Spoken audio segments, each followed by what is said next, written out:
મારું નામ સોલંકી સુનિલ છે. હું બારેજાનો છું, પરંતુ હાલ 7 વર્ષથી હું નારોલની અંદર રહું છું. મારી માનતા એવી હતી કે મારી પેલી એક બેબી છે, બરાબર, અને હું નારોલ ફ્લેટની અંદર રહું છું. 6થા માળેથી મારો છોકરો પડીને એ થઈ ગયો હતો, લગભગ 1.5 વર્ષ પહેલાં, 1 વર્ષ જેવું થયું, 1-1.5 વર્ષ જેવું.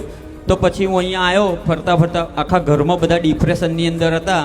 પપ્પાએ કીધું તું ક્યાંક બહાર લઈ જા ને. તો હું આવ્યો ત્યારે આપણે લાલી બાજુમાં ગાડી ચાલતી હતી, તો ત્યાં ગાડી હું આવ્યો તો મેં અણધારી અમે રોતા રોતા જ નીકળ્યા થયા ઓલરેડી.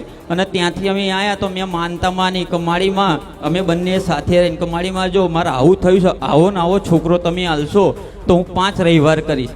માતાજી મને કહેતા બહુ ખુશ થાય છે કે બીજા રવિવારે સારા દિવસો ચાલુ થયા. અને મારી આ રહ્યો આ દીકરો. એક દીકરો પહેલા તારા 6થા માળેથી પડીને પડ્યો. એક્સપાયર થઈ ગયો, મૃત્યુ પામ્યો. હા, એ કેટલા વર્ષ પહેલા? 1 વર્ષ પહેલા. 1 વર્ષ પહેલા. પહેલા એટલે તમને આઘાત લાગ્યો, આઘાત લાગે તો માં. કે હા આ શું અનર્થ થઈ ગયું, હા, આ અને કેવું અનર્થ થઈ ગયું.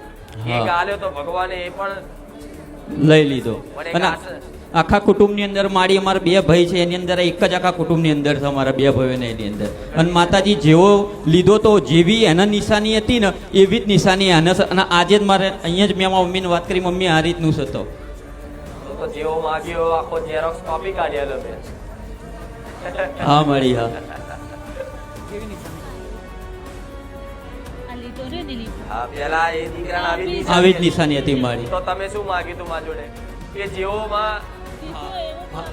માં લીધો છે ભગવાને એવો ને એવો બોલ, તારા શબ્દો વર્ણન કરો.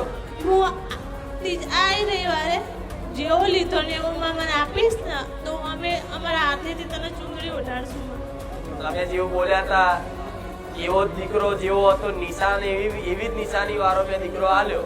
મારા બોલ પૂરા. અને માં વાત તો મારા બોલ તો પૂરા, પણ માં ત્રીજા રવિવારે જ મને પરિણામ મળી જાય.